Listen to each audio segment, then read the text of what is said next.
last year was a crazy year with everything all you guys went through, the pandemic, and then you had a very special team of guys you developed, the play of Kyle Trask and Kyle Pitts and so many.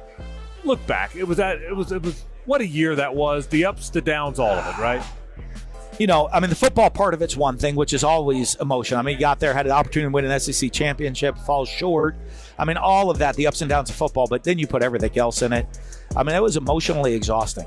I mean, it was as hard a year as you've ever been involved in. And you look back, and there's so many great aspects of it, but it's just kind of like, of a year. You've developed so many great quarterbacks with special traits. Do you see some special traits in Emory Jones? Absolutely. I mean, so talented guy. He's got a huge arm. Can make these spectacular throws. And he's a dynamic runner with the ball in his hands. You know, and one of the things, the biggest part of his development is doing the boring things. Yeah. You know, hey, 1st and 10, check it down. All right, 2nd and 4. You know, like being accurate, and managing that aspect of the game is where he's got to be, because, you know, when the exciting things happen when he's out there on the field, and and I give him a lot of, you give him credit, because I mean, here's a guy that's instead of worrying about stats, completely playing time, all of this, transfer portals, I'm worried about development, and he has, and now it's paid off for him. I think you're going to see a guy that's I don't know. I saw somewhere that he's projected to be a first-round draft pick next year. I saw that somewhere. Too. I'm like, holy cow! He hadn't started yet, but he's projected to be a first-round draft pick. But it does say something. Everybody transfers when they sneeze wrong, Dan. And this kid waited, man. This is I don't know him, but it's got to tell you something about him. Well, you know what? He's sitting in a room and he's looking at a Felipe Franks that does everything right, and then decides, okay, hey, I'm not sure. You know, people forget this. Felipe's thing. He said, hey, Coach, between Kyle and I, he's going to get an extra spring. One of us is going to be play and not play. I think I should transfer. I said, great. He's like, but hold on. Can I make sure I graduate from Florida first? I'm not transferring I got to get my degree. Absolutely. You know, can I be at the bowl game, even though I put his name, he transferred before the bowl game? Can I be there with the team? Absolutely. That's great. You know, Kyle Trask sitting around and saying, I remember going to Kyle and saying, hey, if you're not going to be the starter, do you want me to help you go somewhere else? No, I'm happy. Coach, I'll be ready when my number's called. Here he is now in the second Heisman Trophy finalist. Right. So in Emory, you get around some of these guys sometimes and say, hey, I want that. Yeah.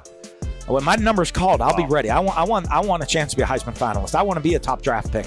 I want those things, and I'm going to develop and take advantage of it, be ready for that opportunity. Who are some of the skill guys around Emory that you feel great about that have had great off seasons for you? Well, I think you look at the running back position. Obviously, we're deep, and we might do something. You know, the one thing I think y'all know about me, I'm not going to just say, hey, our offense is this square peg, and we're just going to take, here's the round hole that we have, and we're just going to slam them together.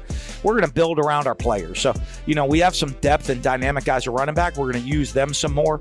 I look at the tight end position. They're not, they're not Kyle Pitts. We're not going to use them that way.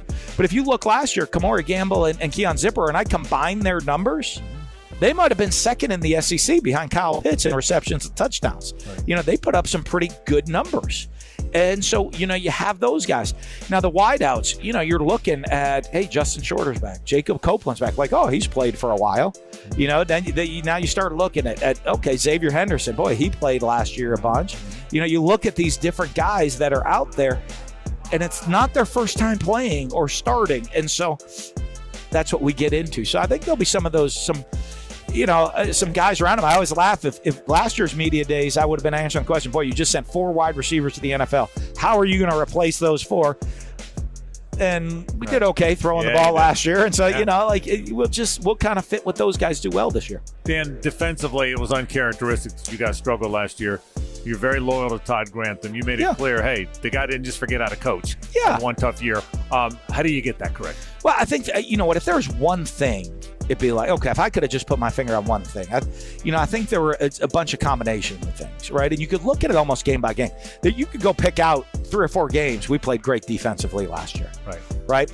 You could go early in the season. I think that was a lot of COVID, not tackling, not live football. Boy, we missed a lot of tackles. Then you got to a point where I think we played poorly in a couple of games. Right. Why did we play poorly? Let's look and find out what the problems, and then we have to be flexible enough to change to adapt to those problems. Make sure, are we putting our players in position to make plays? the changes in the world, NIL, the playoffs. We're going to go to a 12-teamer at some point. All the stuff that's going on, deregulation of the NCAA. Do you like where we are? Do you like? What do you think? Yeah. I get it. Now, listen. I'm not against any of it. Okay. You know, as a coach, though, I mean, I've been 13 years now as a head coach in the SEC. So as you get in your routine, you know there's so many unanswered questions. Heck, 12-team playoff. The last 3 years, we would have been a playoff team. I know it. That's exciting and new. Name him, you like this? I think it's awesome. I'm meeting with lawyers now trying to interpret the Florida law. I see. You know, we've spent a lot of time trying to educate our players. I think it's great for the players. It's fantastic. Now, how do we educate them?